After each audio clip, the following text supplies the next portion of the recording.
Estátua da Liberdade partiu. A viagem está muito tranquila. Vamos chegar logo. E não era essa a Estátua da Liberdade. É outra.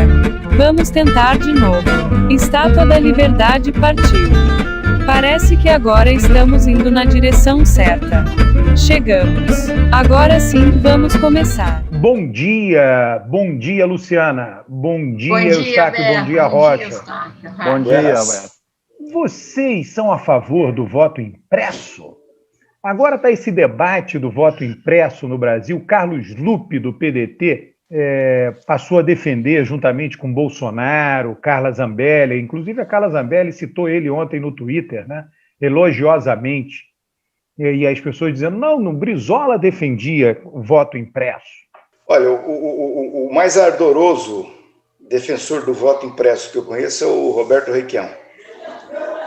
Nasceu defendendo o voto impresso. Uma figura, foi governador do Paraná 3 vezes, é o maior fenômeno eleitoral da história do Paraná. Foi prefeito de Curitiba, deputado estadual, prefeito de Curitiba, governador do Paraná 3 vezes, 2 mandatos de senador. E ele defende o voto impresso porque ele não confia nas urnas. Eu falei, pô, Ricardo, se você confiasse, como seria, hein? Passou a vida inteira sendo eleito no sistema do voto anterior impresso e nesse agora, né? Não se elegeu na última eleição por conta desse tsunami que foi o Bolsonaro. Mas não foi fraude, foi problema de fake semana da eleição e prenderam o Beto Richa, que era o sparring dele. Aí, quando acabaram com o Beto Richa, abateram o Requião junto, né? Sim, mas é inexplicável a razão pela qual o Requião é defensor do tal do voto impresso, sendo ele o maior fenômeno eleitoral da história do Paraná. Então tem essas contradições, entendeu? Fica esses caras... E agora o problema é o seguinte, o PDT, o Brizola, o Requião, esses caras, e agora se junta com esse povo do Bolsonaro aí, né? Que são os fanfarrões, né? Assim, eu não gosto nem muito de falar disso, porque eu acho energia jogada fora. Perda de tempo. Deixa a Luciana falar. Eu também, eu não sou a favor, não. Eu sou contra, na verdade. Eu acho que as urnas eletrônicas, do jeito que estão, funcionam bem. Dão estabilidade, dão segurança. Mas a gente tem que perceber, tem que verificar o seguinte, o mais é só para explicar, não é para justificar, só para explicar que a população tem uma forte adesão na população, uma forte desconfiança na população em relação às urnas eletrônicas, né? Os números de pesquisa quantitativa mostram isso, né, que há muita desconfiança em relação às urnas.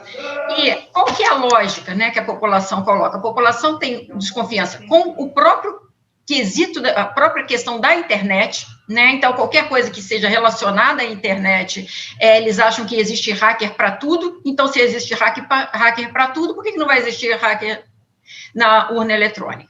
Tem uma questão do componente político. O sistema político não funciona de forma nenhuma. Se não funciona em lugar nenhum, por que vai funcionar com a urna eletrônica? Aí eles acreditam que as instituições que seriam para controlar, não controlam, tipo o Supremo Tribunal Eleitoral, o Tribunal Regional. Então, eles acreditam que, em última instância, acaba no Tribunal Superior, né, e o Tribunal Regional acaba não funcionando nesse sentido.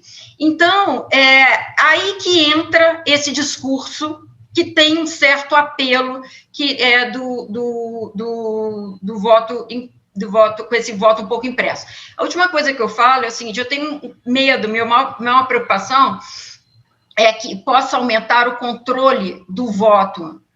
Por quê? Porque a gente sabe muito bem como é que é o esquema do clientelismo, a gente sabe muito bem como é que é a compra de voto, e como isso ainda existe fortemente no interior e, sobretudo, nas grandes cidades, nas periferias, nas comunidades, e é uma maneira de tráfico, milícia e os próprios, as redes, né, que compram voto de maneira geral, poderem controlar ainda mais o voto. Então, eu fico preocupada com isso. Eu ia só concordar. Só comentar, que nós já fomos criticados aí nos comentários do nosso vídeo com esse negócio. Agora fala, Luciana, sabia? Teve gente lá criticando. Rapaz, o pessoal tá muito chato, porque teve aquele negócio de que só a gente falava, Luciana não. Aí nós estamos agindo para corrigir essa crítica. E aí a gente fala, porra, Luciana, fala, agora é você. Como é que é? Teve alguém que criticou, dizendo, quando o Rocha falou, Luciana, agora é a sua especialidade, aí fala aí. Rapaz, a gente não agrada mais ninguém, não é isso? Não pode fazer mais nada. Ô, Alberto. Se ela não fala, a gente é criticado. Se a gente diz, fala, Luciana, é criticado. Porra, cara, vem aqui no programa. Programa. Alberto, deixa eu te contar aí uma história. Uma vez, numa rede de demografia e mais ampla que tinha, a minha mulher foi atacada, sabe? Assim, atacada academicamente e tal, não sei o quê. E aí eu fui defender ela. Né? Fui defender. Rapaz, as feministas vieram tudo pra cima de mim. Sua mulher não precisa de você defender. Ela sabe se defender. Aí eu falei, não, tudo bem. Você sabe que tem insanidade completa, insanidade completa. Aquele negócio do Roberto Carlos, eu sou amante à moda antiga. Aí eu fui defender a mulher, levei porrada. Sabe que duas coisas. Uma, a respeito disso, tem eu não me lembro o nome agora, estou à procura da obra no português, mas tem um autor inglês, americano, que escreveu recentemente sobre como as pautas identitárias estavam prejudicando o Partido Democrata, né? Que isso atrapalhava e atrapalha eleitoralmente o Partido Democrata. Não é? Ele destaca a questão dos negros, por exemplo, da questão das mulheres, da questão do LGBT, essas coisas. E dizendo que isso o partido tem que se comprometer com isso quando ele está no poder, que aí ele tem condição de ir lá e fazer o que tem que fazer e fazer as mudanças. No período eleitoral é bom esquecer esse assunto. Então, assim, está apanhando feito cachorro sem dono desses grupos todos, né? Mas em relação ao voto impresso, eu queria, assim, há uma certa confusão quando fala em voto impresso. Até onde eu consigo alcançar, o voto impresso é o seguinte: o sujeito vai lá na urna, ou a sujeita vai lá na urna, vota, certo? E aí a máquina imprime o voto e deposita num anexo dentro da urna, dentro da própria urna. A pessoa não recebe um recibinho dizendo em que ela votou, entendeu?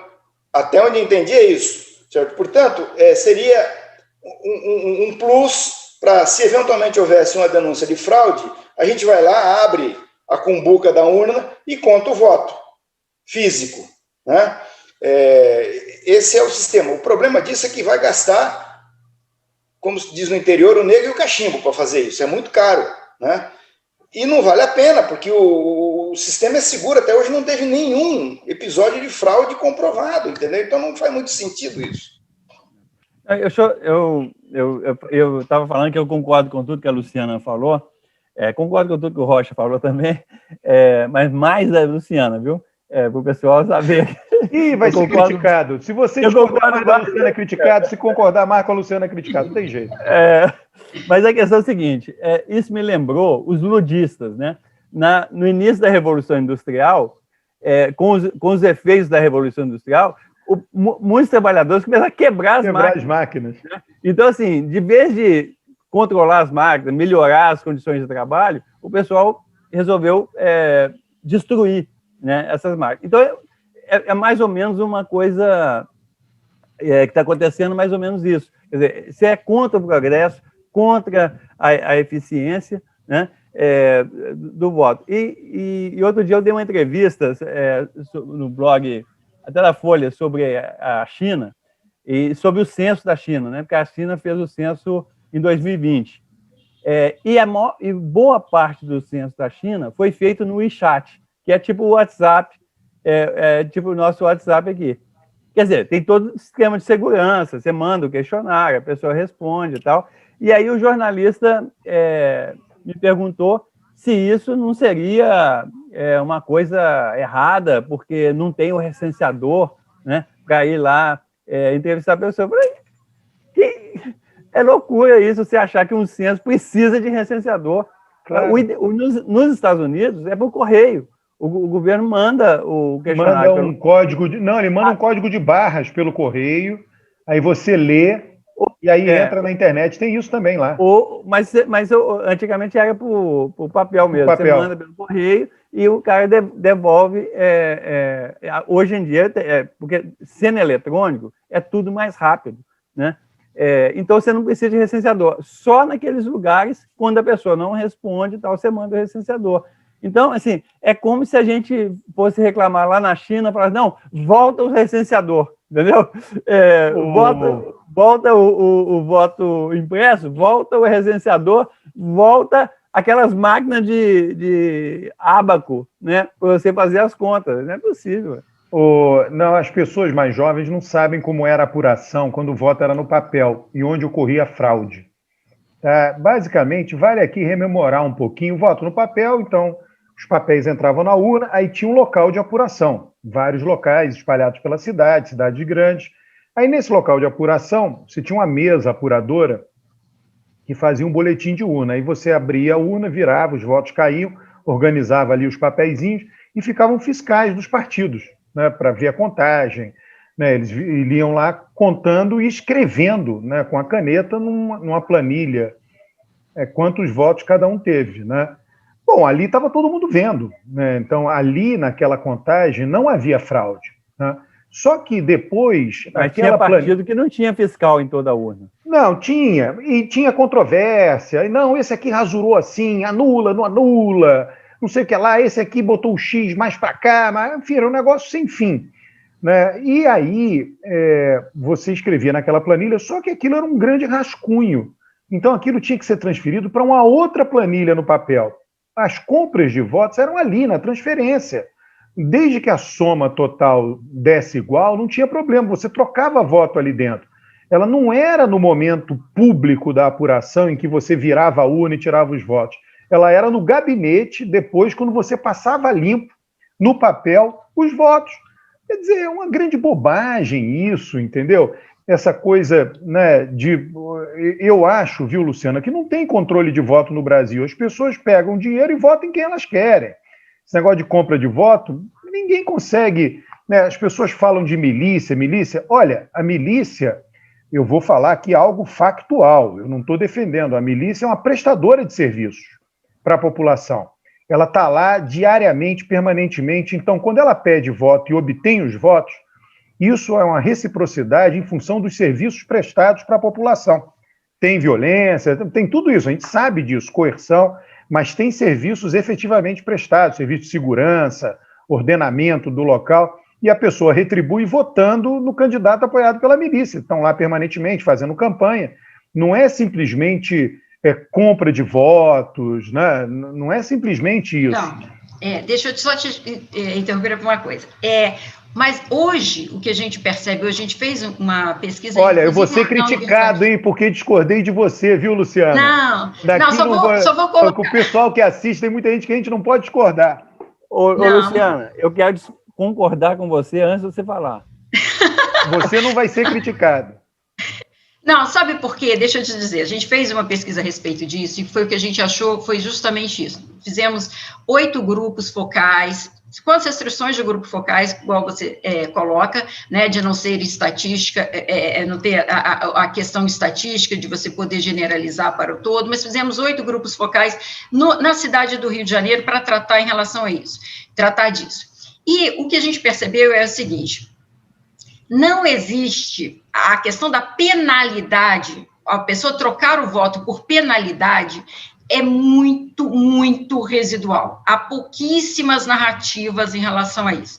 A grande parte das narrativas é como você falou, é por incentivo positivo. A pessoa ganha alguma coisa que pode ser esse tipo de troca que você falou, assim como pode ser os R$50, os R$100, as trocas do dia ali da eleição, tá? Então, isso, as duas situações podem, mas são incentivos, digamos assim, incentivos positivos, não são constrangimentos negativos, tipo violência, ou outra coisa, isso é muito, muito residual. Agora, a questão que eu coloco é o seguinte, o sistema de hoje protege, eu estou concordando nesse ponto com você, o sistema de hoje protege Porque a pessoa que compra, ela não tem controle. Então, eles sabem disso. Então, eles sabem o seguinte, o máximo que pode acontecer é a pessoa que compra ficar ali no dia, perguntando se votou, se não votou, mas não tem como chegar na pessoa. E, o Rocha, isso é uma coisa que é importante a gente saber. Por quê? Porque a questão o que eu li é que você digita, e quando você digita, aparece o impresso, você não coloca a mão no impresso, e o impresso cai diretamente, você só confirma depois que você leu no impresso que aquilo foi o seu. E o que eles falaram é que há uma possibilidade, se houver algum problema, que uma terceira pessoa tem que chegar e tem que ver, e aí pode ver o coisa. Como tudo são narrativas e tudo são ameaças, sempre pode ter ameaça do seguinte, se tiver problema, a gente vai ver. É residual, eu entendo que é residual, ou seja, o processo não é feito para a pessoa levar o papel para casa, não é isso.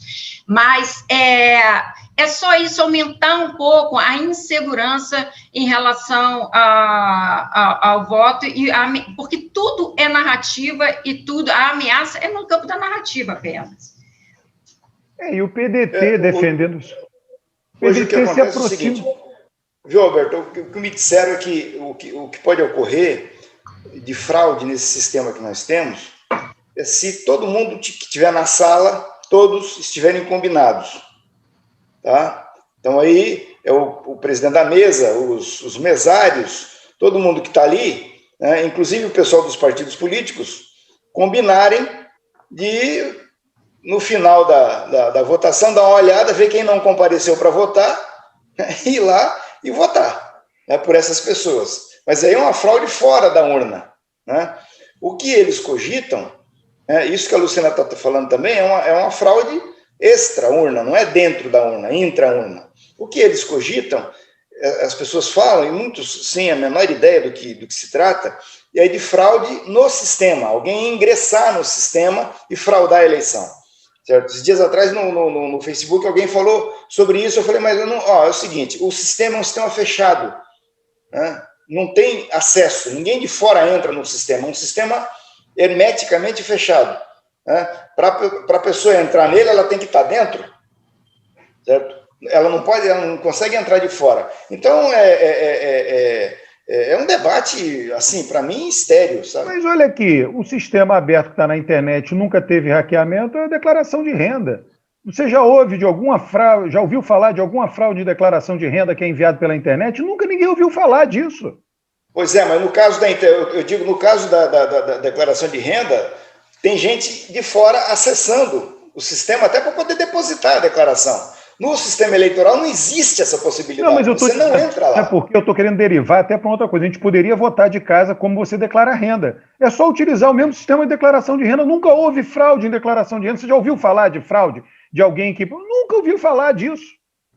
Criptografado, sei lá o quê. Bom, tá bom. Né? As pessoas, eu fico vendo, aí a gente deriva para um outro assunto, que é o PDT defender isso. Né? Então, todo mundo legitimando. Sabe o que eu acho? Todo mundo que é autoritário quer o voto impresso. Todo mundo que é democrata não quer. Né? O autoritário desconfia da vontade popular, desconfia da urna. Quem é autoritário é assim. Brizola era autoritário, né? Era aquele caudilho, né? de cima para baixo. Bolsonaro é autoritário, Requião é um cara super, hiper autoritário, a gente sabe disso. Todo mundo que é autoritário desconfia da vontade popular, E essa desconfiança, ela entra aonde aparece a possibilidade de entrar. Pronto, não voto, desconfio que o povo quis isso, eu não confio no povo. No fundo é isso. Eu mudaria a expressão, Alberto, que é autoritário para personalista, entendeu? Por aí.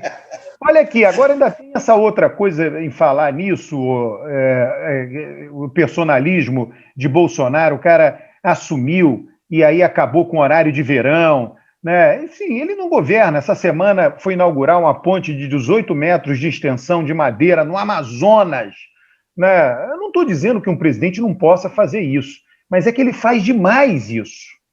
Roberto, ele faz isso desde o primeiro dia que ele sentou naquela cadeira. ele trabalha para a reeleição, ele não trabalha, ele não governa. Bolsonaro não governa, é o primeiro presidente da história do Brasil que não governa. É absolutamente... Você vê como as instituições do Brasil são fortes. A gente pode... Ele é o teste das instituições. O Bolsonaro é o grande teste das instituições, porque ele é um desqualificado, ele não faz ó com um copo, entendeu? Nunca pisou numa sala de aula para aprender nada, não sabe coisíssima nenhuma, as experiências que ele tem são as experiências de vida, né? Não conhece tecnicamente assunto algum, então ele não governa, certo? Ele não governa. E aí, essa semana, por exemplo, você está falando disso, eu vou te dar um exemplo claro. Ele vai ao Supremo Tribunal Federal se insurgir contra os decretos de lockdown dos governadores e prefeitos. Ele sabe que isso já está resolvido no Supremo. Claro. Ele não vai levar nada lá. Mas ele está fazendo isso por quê? Ele está fazendo de caso pensado, para depois... Ele está querendo usar o Supremo, para depois sair dizendo que o Supremo não deixou ele governar. É isso, entendeu? Agora, então, esse negócio do apagão se avizinha realmente. É grave isso. Né? Eu me lembro, no governo Fernando Henrique, o apagão de 2001, o ministro lá era o José Jorge, né? E todo mundo, olhando lá para trás, as pessoas que estavam no governo, disseram que foi um vacilo, foi uma escorregada, né? Que já estavam sendo avisados dos reservatórios. Eu me lembro vivamente daquilo ali. O governo fez uma grande propaganda que ia punir as pessoas, mas não teve assim punição. O que teve foi um aumento realmente da conta de energia elétrica. E as pessoas fizeram um esforço de gastar menos. E aquilo teve um efeito recessivo na indústria, né, na produção brasileira. Teve um efeito recessivo. A gente caminha para isso. Se a economia acelera, tem apagão. Se ela não acelera, pode ser que não tenha. É tudo ruim do ponto de vista do governo. Essa semana, olha só, o IBGE soltou os dados do mercado de trabalho e é o primeiro trimestre de 2021. É uma coisa dramática, né? Porque, assim, o desemprego aberto, né, aquelas pessoas que estão desempregadas e estão procurando emprego, chegou a 15 milhões, arredondando aí a 15 milhões. Os subutilizados é 33 milhões, vírgula alguma coisa. Né? A informalidade dos que estão trabalhando, né, 40% estão na informalidade. Alguns estados chegam a 60% a informalidade. Né? Então, assim, a boa parte da população está sem emprego, está sem renda, nós não temos um auxílio emergencial, né, que dê conta dessa situação. O preço dos alimentos está aumentando, a inflação aumentou aí nesse período, e esse apagão que o Alberto está falando, ele pode ser a gota d'água dessa situação, porque o apagão, além da crise econômica que ele vai gerar, ele vai acirrar isso tudo, porque as pessoas precisam de pagar a eletricidade, né? E quando aumenta o preço da energia, aumenta o preço do alimento. Isso é matemática. Ô, Stark, deixa eu dizer uma coisa. Você falou uma frase aí, a gota d'água. Quando começou a pandemia, certo? Nós aqui em Curitiba, um grupo de amigos, começamos a fazer uma aposta. Quando o Bolsonaro ia cair? Quando vai cair quando chegar a 1.000 mortes por dia. Aí chegou a 1.000 mortes por dia na pandemia, nada do Bolsonaro cair. Agora não, quando chegar a 2.000 ele cai. Aí chegou a 2.000, ele não caiu. Foi a 3.000, mais de 3.000, chegou... Bateu 4.000, não, 3 dias, 4.000. Eu acho o seguinte, só tem um apagão que pode derrubar o Bolsonaro. Se der um apagão no Centrão. Não, eu concordo, mas eu estou falando uma outra coisa. Veja só, o Rocha, vale aqui adicionar um elemento para vocês, tá? Você provavelmente aí, o Taquinho, está acompanhando isso. O crescimento do PIB do Brasil parece que ficará esse ano acima de 4%.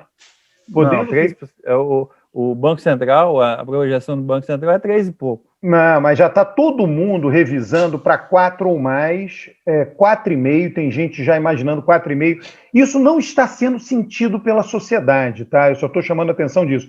Isso simplesmente devolve os 5% negativos do ano passado. Até nem devolve, para devolver tem que ser 5%, né? Não, ano passado, só para corrigir, foi 4,1% a queda ano passado. Então pronto, então vai devolver. Cara, vocês estão falando, deixa eu meter o meu bedelho nisso aí. Espera aí, que a Luciana tem que falar, hein? Senão a gente vai ser criticado. Vocês ficam falando, ô Luciana, eu vou falar um negócio aqui bem curtinho. Vocês ficam falando um negócio de crescimento 4, crescimento 5, crescimento não sei o quê. Rapaz, não, isso aí é ouro de tolo. Não vai chegar na população, isso não põe comida na mesa de ninguém, certo? E não vai pôr nem esse ano, nem o ano que vem. A fome está aí, isso não vai mudar. Essa conversa de crescimento, isso é para quem está lá na Bolsa de Valores, está não sei aonde, certo? O povão, acabou, agora o salário foi de novo sem reajuste, sabe? E o senhor vem falar de crescimento, vai vender milho na feira. Agora, o que eu tenho, a questão da seca também, tem outra preocupação relacionada à economia, que é a questão do seguinte, da produção de grãos também. Isso vai afetar a produção de grãos também. Pelo menos no Rio Grande do Sul, a expectativa é que a produção caia também. Se cair a produção, também você tem um problema da balança comercial e tudo mais. Você tem desafios grandes aí, para além da questão do preço da energia. Com tudo isso, ainda tem essa expectativa positiva. De onde vem exatamente essa expectativa positiva? Você está perguntando? Estou perguntando. Da onde que eles contam lá? Explica aí. Não, do crescimento não é expectativa. Todos os dados estão vindo acima do que tinha sido previsto. Todos os dados de crescimento, primeiro tri, março, está tudo vindo acima. São dados reais que já estão sendo... corroborando para essa expectativa. Sim, não é... porque é o seguinte, tem o efeito de carregamento do ano passado, o efeito estatístico do ano passado, mas uma redução menor da atividade econômica do que foi prevista no início do ano. Então, assim, já está praticamente contratado os 4%.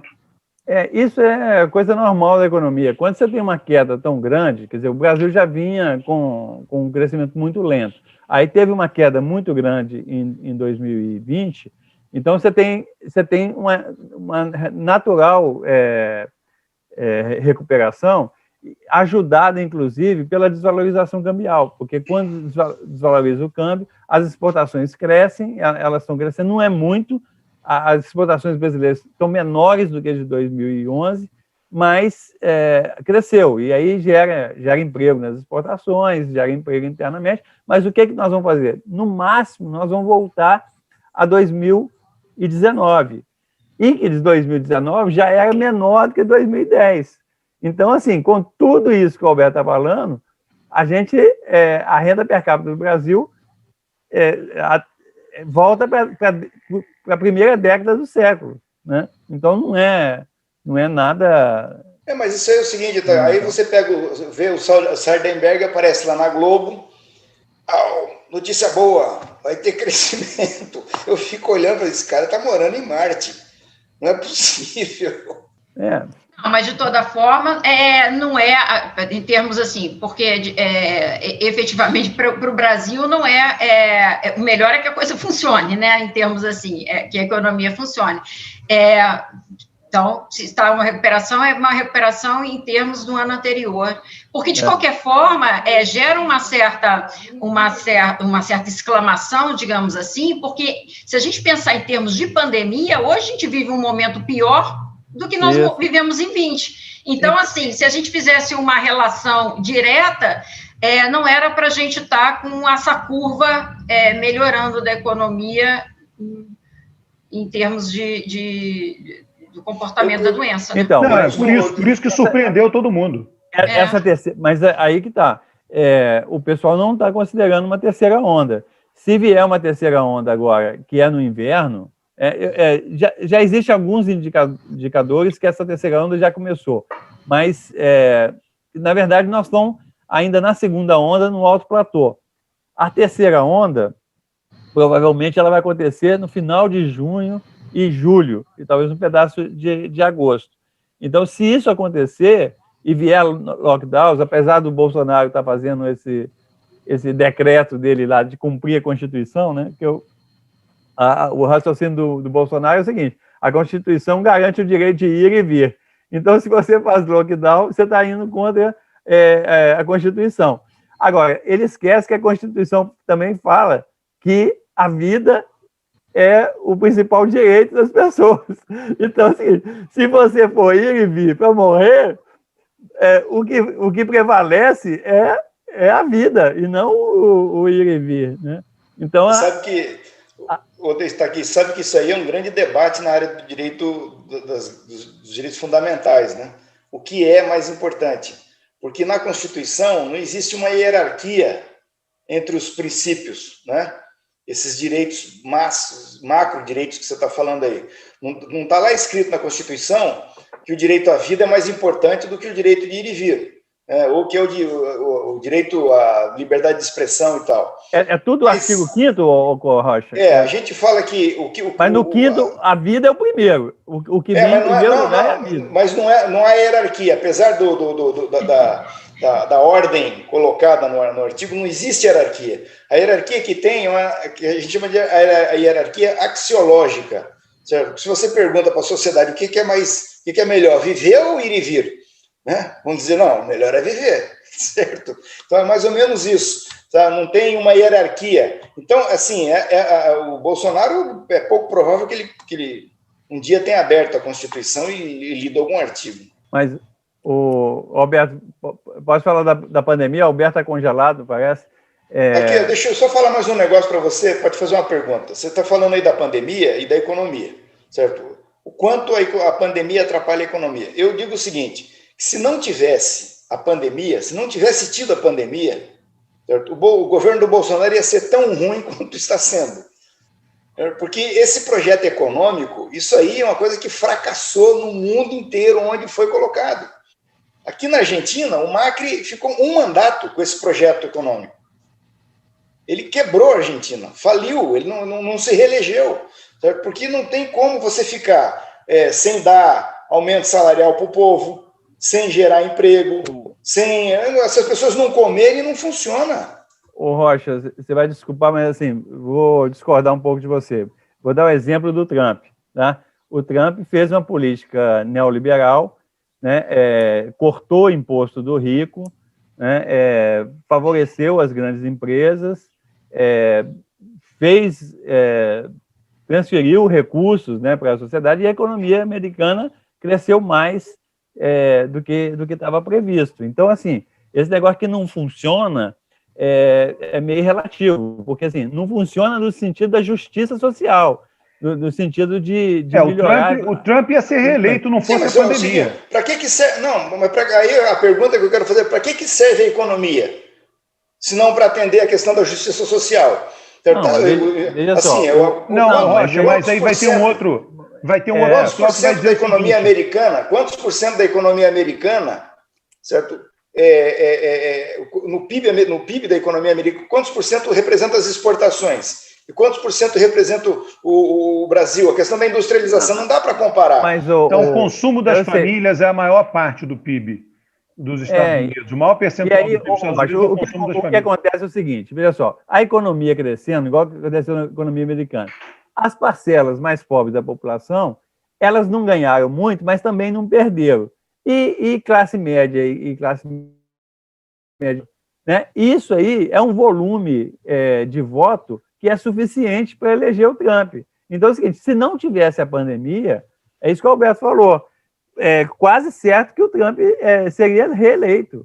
Então é o seguinte, esse negócio que fala assim, a política do Guedes não funciona no sentido de um funcionamento justo, que favoreça a maior parte da população, que traga ganhos para o conjunto da população. Mas no sentido de fazer a economia andar, fazer o PIB andar e agradar determinados setores da sociedade, isso funciona. Então, assim, eu não estou dizendo que ele não agrade. Você já gerou um pouco aí. Que ele agrada setores da sociedade, eu não tenho dúvida. Agora, o que eu estou dizendo é o seguinte, o Brasil tem um dado, entre 1930 e 1970, se eu não me engano, década de 80, o Brasil foi, talvez, se não foi o mais, foi um dos países que mais se desenvolveu no planeta. Né? No planeta. E nesse mesmo período, a economia cresceu, foi uma loucura o que o Brasil experimentou de crescimento e desenvolvimento nesse período. E, no entanto, nesse mesmo período, gerou uma maior massa de excluídos do planeta. Então, essa conta que você faz para os Estados Unidos, você não vai conseguir fazer para o Brasil. Deixa eu te falar uma coisa. Eu posso mandar um gráfico para você, é o seguinte: a maior redução da pobreza no Brasil aconteceu na década de 70, porque quando a economia estava crescendo. A pobreza caiu de 50%, 60% para 20%. Agora, o que aconteceu? A pobreza absoluta caiu, só que os maiores ganhos desse crescimento, eles ficaram concentrados nas classes mais altas, tá? Mas a pobreza absoluta, o crescimento foi tão grande na década de 70, veja só, é menor do que o crescimento da China. A China cresceu 40 anos a 10%, a quase 10% ao ano. O Brasil cresceu na década de 70, cresceu a 7% ao ano, 7,1% ao ano. Então, ele reduziu a pobreza, só que aumentou a desigualdade, porque a maior parte dos benefícios foi para lá. Então, assim, você não pode dizer que o Brasil, pós-Segunda Guerra, ele aumentou os excluídos. De jeito nenhum, principalmente porque o pessoal do meio rural veio para o meio urbano, houve uma urbanização muito grande e houve essa mobilidade social, foi enorme. Melhorou a educação, eu vou repetir o Alberto. Eu vou fazer o discurso do Alberto aqui. Não, eu estou querendo fazer. Estavam funcionando, e aí a educação melhorou, a moradia melhorou, a mortalidade infantil diminuiu. Alberto. Eu estou só querendo fazer o seguinte: isso que você está falando é verdade. Só que é o seguinte: aconteceu tudo isso na década de 70, aconteceu, e a ditadura desabou. Entendeu? A ditadura desagou na década de 80, quando começou... Não. A ditadura terminou a década de 70 quebrada. Crise da dívida. Crise da dívida. Foi 80. Aí nós chegamos no ponto, Rocha, que eu acho que é o ponto crucial. Peraí. Não. Peraí. A ditadura chegou em 1979 acabada. Não dá para falsificar a história. Chegou em 1979 acabada. 79, Figueiredo tomou posse. Ela chegou acabada. Ele tomou posse para acabar a ditadura, porque não tinha mais como manter. Não, deixa só uma coisa. Olha, as diretas já, em 84, foram derrotadas. As diretas já com o maior movimento de massa que já teve no Brasil. Não, mas foram derrotadas por causa dos mineiros. Os mineiros não queriam eleição direta. Mas Tancredo Neves, Magalhães Pinto inviabilizaram a eleição direta. Luciano, você que é mineira também, eles defendem os mineiros aí, Luciano. Mas que eles fizeram um acordo, não tem como defender. Sim, mas mostra a força da política da ditadura. Claro. O que eu acho, Rocha, que eu sempre me bato, que falta na esquerda, é a visão do endividamento público, né? Tudo isso que o Eustáquio falou é verdade, né? Você gera benefícios no curto prazo às custas de enviar uma conta para frente, que é a conta do endividamento público. Foi o que a ditadura fez. O Biden está fazendo isso. Está sendo muito aplaudido agora, normal. Agora, vai ter uma conta a ser paga na frente. Tá? Isso é fato, a gente sabe disso. A gente não sabe, por exemplo, a China está sendo muito aplaudida, etc. Né? Mas tem um momento que você não aguenta mais de endividamento público, você não consegue financiar, não consegue rolar. Só que a esquerda, ela é cega para esse tema. Agora, a China, Roberto, para falar assim, a China, primeiro, se não tem endividamento externo, porque eles têm um superávit na balança comercial enorme, e pelo contrário, eles financiam a dívida americana, né? Boa parte da dívida americana está na mão dos chineses. E a dívida interna é controlada, porque o Estado chinês tem um patrimônio gigantesco. Então, basta ele privatizar meia dúzia de grande empresa lá, que ele paga essa dívida. A China tem uma coisa especial que tem que falar aí, que assim, tem vários problemas, mas esse tipo de questão aí, ele não se aplica tanto para a China. Para os Estados Unidos, eu concordo que aplica. O plano do Biden, o Rocha gosta muito de elogiar o Biden, eu acho o plano fantástico, assim, inclusive a questão ambiental, etc. E tal. Agora, ele tem um risco muito grande por causa da baixa produtividade dos Estados Unidos. Então, O que aconteceu? Nós temos dados os 3 primeiros meses. O déficit, além do déficit público e da dívida pública crescendo muito, o déficit comercial também cresceu muito. Então, assim, tem muita gente falando que esse plano do Biden ele vai beneficiar principalmente a China, Vietnã e outros países asiáticos, porque a economia americana não tem condições de reagir com produção interna a esses estímulos todos que estão fazendo. Então, assim, eu acho que o plano Biden é muito bom no sentido de concepção, mas ele precisava ir além, porque a inflação já começou a subir e o endividamento crescendo muito nos Estados Unidos. E aí, se o juro subir, ele mata essa recuperação. Quem alerta isso hoje... Tem que tomar cuidado. cuidado. Eu gosto do plano Biden, mas, assim, eu vejo vários desafios para a implementação Agora, dele. Eustáquio, eu já falei isso outra vez e vale repetir, no Brasil os recursos não precisam, a gente não precisa de endividamento, os recursos estão todos no orçamento da União, sob a rubrica da renúncia fiscal.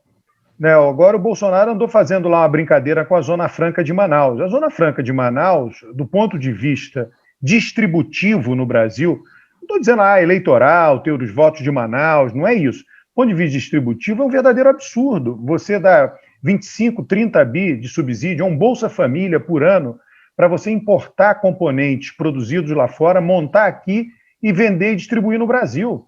Isso não faz o menor sentido. São 30 bi dando sopa no orçamento da União. O super simples, que é feito para gerar emprego e que, na verdade, é renúncia fiscal de pequenos empreendedores, pequenos empresários, que com essa renúncia podem auferir uma renda mais alta e assim viajar para o exterior, enfim, ter uma vida privada mais confortável. O super simples é uma renúncia fiscal de 80 bi. O Brasil não precisa emitir nada, está tudo no orçamento. É corrigir gradativamente todas essas renúncias fiscais. Só que ninguém fala, isso tem um custo político. Isso tem um custo político, o orçamento tem que ser votado no Congresso, tem que dizer, olha, vamos reduzir o super simples a 10% ao ano. Eu fico vendo essas discussões, eu sempre penso assim, parece essa questão dos ciclos econômicos, né? Essa coisa um pouco mais de Keynes ou um pouco mais de Hayek, essa coisa que a gente fica, esses dois ciclos. A impressão que eu tenho é que, às vezes, é preciso uma oscilação, porque um tempo de um se esgota e é preciso o tempo de outro. E aí é preciso, como se fosse, olha, às vezes é preciso ajustar as contas e às vezes é preciso aliviar um pouco, cuidar do bem-estar, às vezes é preciso fechar de novo. É como se, eu brinco como se fosse uma questão de mãe e pai, né? Aquela do processo, de você tentar fazer um equilíbrio ali no coisa. Agora, quanto mais perto de um denominador comum que não leve a grandes oscilações entre mandatos e entre projetos, eu penso que talvez fosse melhor, mais estável, né? Mas eu acho que os dois ciclos são importantes. Mas deixa eu comentar isso que você falou. A questão é o seguinte, o que o Keynes falou?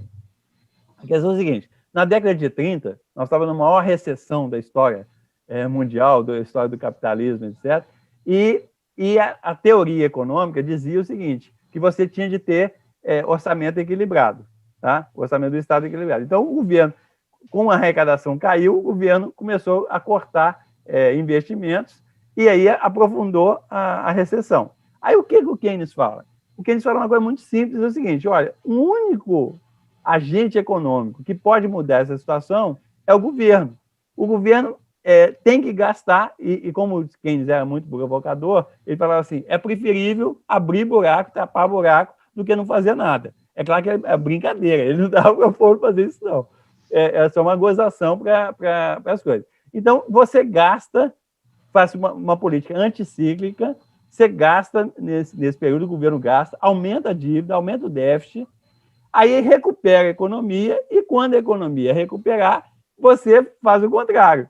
Você aumenta os impostos, diminui o déficit, diminui a dívida. Então, essa coisa cíclica e contracíclica é para compensar as falhas aí do mercado. Agora, o que acontece? Os políticos da instituição lá do Alberto, eles começam a gastar no período de crise econômica. Aí, quando vem o crescimento econômico, de vez deles pagarem de gastar, eles continuam gastando. E aí a crise volta, entendeu? Então, assim, o pessoal não respeita essa lógica, e aí dá esse problema todo que nós estamos tendo. Agora, quando essas teorias migram do hemisfério norte para o hemisfério sul, a gente tem que entender que há uma diferença. O Brasil tem uma desigualdade social patológica, absurda, né, que os países do norte não têm. Certo? E eles só chegaram ao ponto em que eles estão hoje porque eles conseguiram superar essa desigualdade. Então, nós temos uma tarefa, que é a tarefa número 1, certo? Que é como se você fosse navegar com o navio com a âncora arriada. Entendeu? Não vai andar. Ô, Rocha, mas aí eu volto aos subsídios do orçamento. Eu não conheço os subsídios nos outros países, tá? Certamente tem paper por aí comparando. Eu estou falando do Brasil. Uma das maneiras pelas quais a nossa desigualdade está expressa é o orçamento da União. E esses subsídios absolutamente inaceitáveis do orçamento da União. Período agora de fechamento de imposto de renda. Você tem subsídio para quem paga imposto de renda, para quem recebe restituição porque pagou escola, porque pagou previdência privada. Né? É uma vergonha isso, do ponto de vista, é claro que é bom receber restituição, é óbvio, não estou dizendo individualmente, é fantástico. Do ponto de vista da sociedade agregada, você está gerando desigualdade ao restituir a quem declara imposto de renda os gastos com educação e previdência privada. É uma verdadeira vergonha isso que acontece no Brasil. Você pega universidade, Luciana, professora de universidade pública, há muitos anos atrás, anos de 2000, tem um amigo meu inglês, veio ao Brasil, aí visitei uma escola de administração de empresas. Aí falei, olha, o pessoal aqui recebe bolsa de mestrado. Inglês, hein? Inglês liberal. Ele falou, porra, mas como recebe bolsa? Não estou fazendo curso de administração de empresas, mestrado, doutorado. Então, pô, mas eles vão sair daí, executivos de empresas, ganhando uma fortuna. Por que eles recebem bolsa? É uma vergonha. Ele disse, olha, na Inglaterra isso é impensável, você dar uma bolsa para quem faz um curso de administração de empresas, que vai sair do curso e vai ganhar uma fortuna. Ele tem que pagar o curso. Só que isso é gerador de desigualdade. Na hora que você diz, tira a bolsa para cursos de administração de empresa, porque esses caras, quando saírem daqui, vão ganhar uma mini fortuna, não, está acabando com a universidade pública. Tudo virou dogma no Brasil. Esse é que é o problema.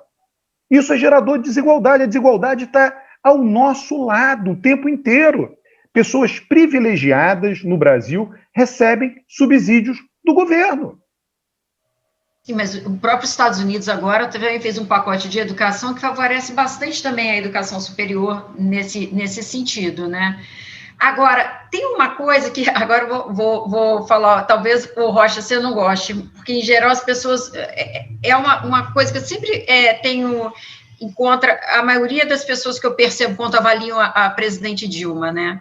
Pegando um pouco isso que o Rocha, o Eustáquio falou, dos ciclos, né? Então, você tem um ciclo que você incentiva e depois você faz o ajuste.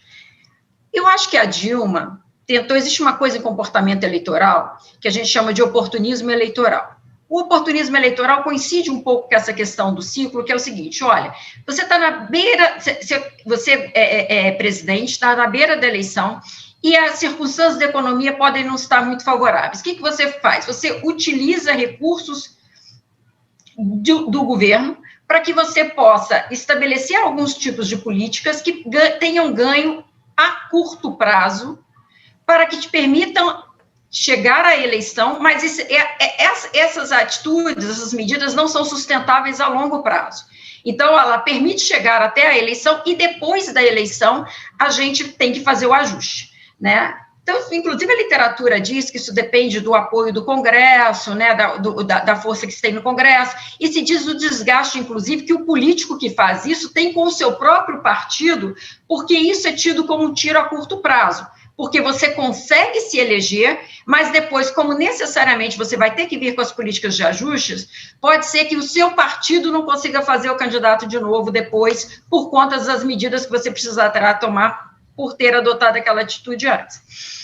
E aí, eu acho que quando a Dilma chama o Joaquim Levy, eu acho que ela estava completando esse ciclo.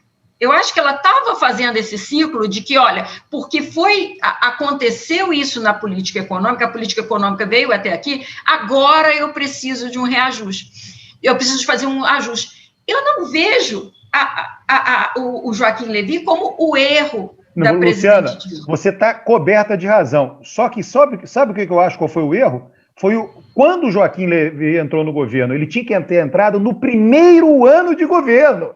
No primeiro e segundo ano. É um mandato de 4 anos, prorrogável pela eleição por mais 4. Ela entrou no primeiro ano com Arno Augustin gastando aos borbotões. Ela fez ao contrário que todo político faz. Você, nos primeiros 2 anos, aperta o cinto, nos últimos 2 libera. Ela liberou o cinto por 4 anos, né? E aí, nos 2 anos, depois resolveu apertar tudo errado. Deixa eu dar minha visão desse período petista, da minha visão seguinte. Inclusive, eu escrevi um artigo em 2009, falando que de 2003 a 2008, o Brasil teve um quinquênio virtuoso. Porque esse período, até 2008, esse primeiro período aí do Lula, o Brasil cresceu, o PIB cresceu, diminuiu a desigualdade, diminuiu a dívida pública e teve um bruto superávit primário. Isso no governo Lula, né? Então, assim, a economia estava crescendo, melhorando socialmente e com sustentabilidade macroeconômica. Aí, o que aconteceu? Em 2009, quando veio a crise mundial, que o Lula chamou de marolinha, né? Aí já tinha saído o Palocci, entrou o Manteiga, né? E aí, eu acho que corretamente, se aumentou os gastos, diminuiu para combater a crise, né? E aí, a crise que foi feia no resto do mundo foi uma marolinha no Brasil, né? Aí, quando veio 2010, né, a economia já estava recuperando, mas tinha eleição. Aí, pisou no acelerador. Aí começou o erro aí. Exagerou na dose da política, porque precisava de eleger a Dilma, etc. Tal, e a economia cresceu 7,5% e tal.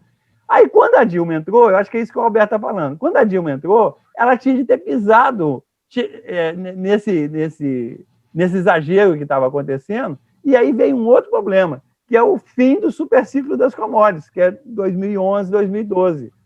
Os preços caíram, tudo caiu, então a receita brasileira caiu, e a Dilma precisava de fazer um ajuste aí, e ela não fez, ela dobrou a aposta, e aí foi para a eleição, aqui o Alberto também já falou sobre isso, foi para a eleição dizendo que o Brasil estava uma maravilha. Gente, aquela campanha que o João Santana fez da Dilma em 2014, aquilo foi estelionato eleitoral, porque assim, parecia na televisão que o Brasil estava uma maravilha e todo mundo sabia que não estava. É igual o Fernando Henrique, de 98. O Fernando Henrique falou que o câmbio não ia mexer, não sei o quê, e mexeu em janeiro. Então, ótimo, são os dois exemplos que a gente tem disso, desculpa, Stóquio. A Dilma fez a mesma coisa. Ela exagerou no primeiro mandato dela e tentou corrigir no segundo. Tentou corrigir sem a convicção. Aí, Luciana, ela botou o Joaquim Levy, eu me lembro disso. Dia do feriado negro, em novembro do ano eleitoral. A Dilma já tinha sido reeleita, 2014. Manchete do Valor Econômico. Trabuco aceita ser ministro da Fazenda. Aquilo ali, certamente, uma manobra ali, Lula, Trabuco, Valor, aquilo foi para abrir o caminho para o Levy. A Dilma não queria o Levy, né? Mas ali foi uma pressão gigante. Então ela coloca um Levy sem convicção. Aí o Levy diz, vai fazer superávit de 70... Como é que era? Deve 70 bi. Aí ela falou, não, 70 bi não, 69,9. Porra! Aí não dá, né, cara? Aí não tem quando... Entendeu? Ele dá a canetada de 70 bi, ela diz, não, quem manda sou eu, 69,9. Aquilo foi uma das coisas mais patéticas que eu vi, pô. Não, mas esse é importante, eu acho que assim, para mostrar, eu queria falar para o Rocha, que é o seguinte, eu acho que o Rocha, vou falar uma coisa que talvez eu não goste, é o seguinte, mas advogado acha que resolve os problemas de economia na lei ali, você faz uma lei, aí eu te contar a piada, Rocha, do cara lá em Minas, lá, que queria fazer um prefeito, que queria mudar uma rua, né, e aí, de uma maneira que era inviável fisicamente, né? Então, o engenheiro virou para ele e falou assim, isso não pode por causa da lei da gravidade, né? Aí o cara falou assim, a gente muda a lei, né? Aí o cara, deixa de ser burro, rapaz, essa lei é federal, não é municipal, não. Então, é mais ou menos assim, o advogado acha que muda a lei da gravidade, que muda a lei e tal, a gente muda a Constituição, faz o diabo e resolve o problema econômico. A economia tem regras próprias, tem fundamento próprio, que advogado não consegue mudar esses fundamentos. Sim, só o detalhe é o seguinte, é que os economistas acham que essas leis que você está falando são da física. Não, não são leis, são leis da física. Então, a economia não é movida a leis da física, ela é movida a leis humanas. Não, são leis sociais, Então, o problema, a crítica... advogado não vai na canetada ali. Eu quero concordar com você, Alberto, em relação à questão da Dilma. Certo? E acho, certo? Eu não estou dizendo que foi um erro trazer o Levi. Certo? O problema foi de comunicação. Certo? Se você disse para o pessoal, eu vou trazer o Levi, nós vamos fazer isso aqui por 2 anos, 2 anos e meio, para poder ajustar. Né? E não teve essa comunicação. Aí talvez porque ela não queria, né? Teve aí esse desajuste político que se refletiu no Congresso, até dentro do partido e tal. Mas o fato é que quando eles fazem o impeachment da Dilma, eles fazem o impeachment da Dilma porque eles estavam com medo, certo? Que o projeto articulado pelo Levi desse certo e o Lula ganhasse a eleição em 2018. Então, eles chutaram o pau da barraca. Mas ali, Rocha... A eleição boa para perder era aquela eleição de 2014 para o PT. Ali era bom perder a eleição. Né? O PSDB assumia com a Aécio e dane-se. Vamos ver o que vai acontecer lá na frente. Mas o fato é que, sem querer, ela acertou com a vida, trazendo o Levi, certo? E aquele projeto, se ele é levado com convicção, como você está falando aí adiante, o PT ia chegar em 2018 muito forte, então eles resolveram tirar ela. Você vê, ela ficou tentando o tempo inteiro emplacar o Nelson Barbosa de ministro da Fazenda. Eu me lembro disso, entre eleição e 1º de janeiro. É só pegar todas as capas do Valor Econômico. Aí ela não conseguiu, botou ele no planejamento. Para quê? Né? Para ficar mordendo o calcanhar do Levi na Fazenda. Entendeu? Desde o início, tudo problemático. Ela não blindou o Levi. Agora, só lembrando uma coisa muito interessante aí que o Eustáquio falou, o título do livro do Keynes é Teoria Geral do Emprego, do Juro e da Moeda. Esse título é perfeito. Por que ele está falando? Ele está dizendo o seguinte, eu estou falando uma teoria geralzona. É só bom senso, basicamente é bom senso. Quer dizer, olha, tem um agente econômico que pode tirar da crise, esse agente tem que se endividar, gasta, põe dinheiro aí. Só que depois, passada a crise, ele recua e ele reajusta. Cara, é muito bom senso. Então, Rocha, essa lei da economia, eu acho, juntando o que você falou, as leis não são físicas, né? Mas elas existem, né? Ele simplesmente está dizendo o seguinte, olha, não adianta você ser voluntarista, que eu estou juntando o que o Eustáquio falou. Não adianta você querer, aprovam a lei no parlamento que vai lá e funciona. Não é assim. Quando você é voluntarista, para mim, o exemplo típico de voluntarismo na economia foi o governo Dilma. O que é voluntarista? É você bater de frente com essas leis gerais, com a teoria geral do juro do emprego, né? Do emprego, do juro e da moeda. Ela bateu de frente com Keynes. Ela não foi keynesiana. Né? Porque o Keynes não tem só um lado, o Keynes tem o outro lado também. Ser keynesiano não é só olhar o lado do gasto, é olhar o lado do ajuste depois de feito o gasto. Entendeu? Ser keynesiano a economia tem uma finalidade. Certo? Vocês concordam comigo? A economia qual é a finalidade da economia? Qual é o objetivo da economia? Ela varia, Rocha. Aí entra a política, porque ela varia. Para a esquerda, a finalidade eu não sei se a economia tem uma finalidade, Rocha. Assim, eu estou pensando aqui muito... Pode ser que eu esteja falando bobagem. Não, mas ela varia. Mas a questão é o seguinte, eu acho o seguinte, o país, a Constituição, a sociedade tem um projeto... tem assim, não é a economia que tem, é o país que tem. Então eu vou inverter. A que projeto tem que servir a economia? Depende. Pela esquerda é você melhorar a vida dos mais pobres. Pela direita é você gerar eficiência. Então, essa divergência vai existir sempre. A questão é o seguinte, Rocha, vamos pegar o seguinte, o que é o socialismo de mercado da China? a questão é a seguinte, a grande sacada que o Deng Xiaoping fez foi exatamente o seguinte, o Estado, a China tem um projeto, né? Tem um projeto de melhorar de vida, tem um projeto de avançar tecnologicamente, de defender o país, defender a posição deles, etc. Agora, o ajuste, por exemplo, de preço é o mercado que faz. Né? Então, assim, quando você fala que é socialismo de mercado, é que é socialista no sentido de um projeto de nação, mas ele respeita o funcionamento do mercado. Entendeu? Então, assim, é isso que eu estou te falando, assim, esse funcionamento do fundamento da economia, não dá para você mexer nisso. Por exemplo, congelar preço. O que a Dilma fez? Congela preço de energia. Congela... Então, assim, ela foi interferindo em mecanismos... não estou dizendo que a Dilma... Eu não estou aqui para defender a Dilma, não estou falando isso. Assim, você falou da China e falou do projeto. Eu acho isso aí um exemplo legal. Tá? A China tem um projeto, tá certo? E aí, o esforço todo que se faz é para concretizar aquele projeto, certo? Qual a reclamação que eu faço aqui em relação aos nossos economistas, certo? Porque acho que eles são traidores do projeto do Brasil, tá? Em geral, com raras exceções. Nós temos um pacto constitucional de 88, aquilo ali é o projeto. Certo? O que a Constituição comanda, certo? E o que a gente vê é a economia, os nossos economistas o tempo inteiro solapando, sonegando, jogando contra a concretização do projeto. Você pega a Constituição brasileira, os caras, tem muitos direitos, não sei o quê, e tá aí, o Brasil não vai a lugar nenhum. Esse é o problema do Brasil fundamental, é que nós temos um projeto em que ele é negado assim, permanentemente, pelos nossos economistas. Mas Rocha, mas aí... Olha que a China, deixa eu só falar uma coisa aqui, rapidinho.